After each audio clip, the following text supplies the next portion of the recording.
E agora a Agricultura BR vai trazer para vocês informações importantes a respeito do que vai acontecendo com a Argentina, que tem previsões cada vez menores para a produção de soja, e aqui no Brasil, onde as previsões têm aumentado desde o início de 2018.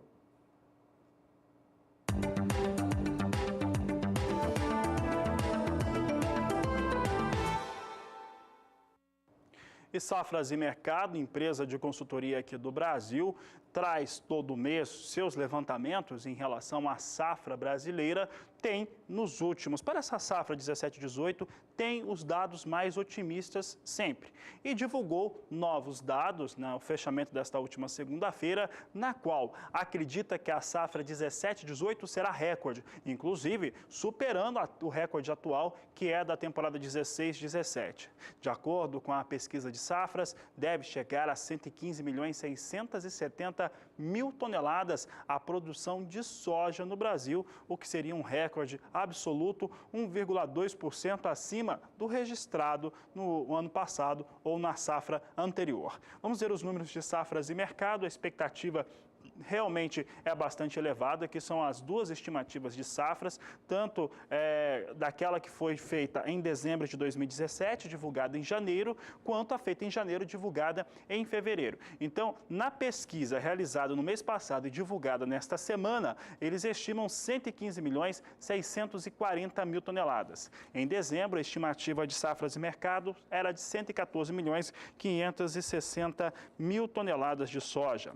A safra de soja de 17-18 levantou preocupações na fase de plantio devido a uma forte estiagem quando se tinha as condições para ter o início para o plantio da soja. Entretanto, durante o desenvolvimento das lavouras, essa situação foi se invertendo e invertendo de uma maneira positiva, tanto que alguns estados podem, inclusive, ter safras recordes e tem tido uma confirmação, inclusive, de instituições estaduais. É o caso do estado de Goiás e também do Mato Grosso do Sul. As aprosojas dos dois estados têm falado que a safra atual deve ser maior. Tem ainda as condições de outros estados, outras fronteiras agrícolas, como do Mato Piba e também o Rio Grande do Sul, que dependem muito das chuvas que acontecem durante este mês e também no início de março para confirmarem safra cheia. E essa safra, possivelmente cheia em boa parte do Brasil, segue sendo colhida. A maioria dos estados produtores deram início recentemente às atividades de colheita.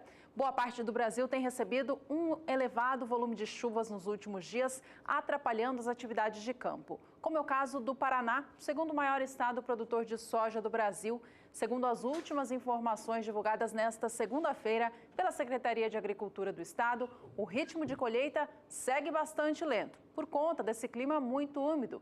Além disso, teve também o atraso no plantio da safra de soja, que acabou retardando a maturação dos grãos. De acordo com informações do próprio órgão, o município de Apucarana tem até o momento cerca de 2% apenas de área colhida. Por conta dos problemas climáticos durante todo o ciclo de desenvolvimento, a produtividade média deve ficar próxima ao limite inferior estimado no início da temporada, que é de cerca de 55 sacas por hectare.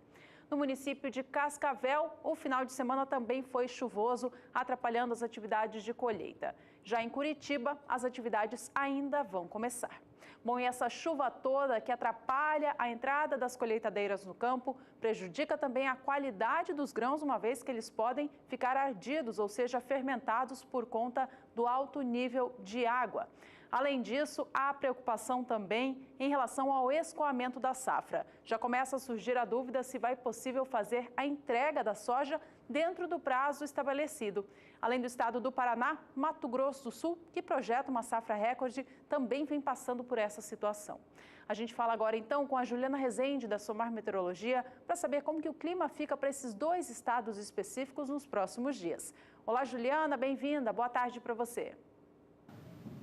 Olá, boa tarde a todos. O excesso de chuva em áreas produtoras de soja do Mato Grosso do Sul e também no estado do Paraná podem sim prejudicar as lavouras que estão em fase de desenvolvimento. A falta de horas de sol associado com períodos de molhamento muito longos podem sim garantir um cenário um pouco mais favorável para o aparecimento de doenças fúngicas. Agora, os índices de umidade do solo seguem elevados. No Mato Grosso do Sul e no Paraná, nas áreas em rosa, já passam de 90%. Nos próximos 5 dias, é o tempo mais seco que vai voltar a predominar na faixa oeste do Paraná e também no extremo sul do Mato Grosso do Sul. Nas demais áreas do estado sul-mato-grossense, tem previsão de chuva por conta da atuação de um corredor de umidade na parte central do Brasil, que ainda influencia as instabilidades do centro até o norte do estado do Mato Grosso do Sul. No Paraná, previsão de pancadas fracas isoladas do centro até a faixa leste. No decorrer da segunda semana, a chuva vai ganhar um pouco mais de intensidade em áreas de soja do Mato Grosso do Sul e do Paraná. As chuvas mais persistentes e mais intensas devem ficar concentradas na metade sul do estado sul-mato-grossense, onde o volume de água pode passar de 30 milímetros em 5 dias. Já no decorrer do terceiro e último período, até pelo menos o dia 7 de março, as instabilidades ainda atuam em ambos os estados. No Mato Grosso do Sul é que a chuva ainda deve seguir um pouco mais persistente e também os volumes ainda devem ficar um pouco mais elevados. Então, como ainda tem previsão de chuva em áreas de soja do Mato Grosso do Sul e também do estado do Paraná, não se descarta a ocorrência dessas instabilidades ainda prejudicarem algumas lavouras de soja que seguem em fase de desenvolvimento.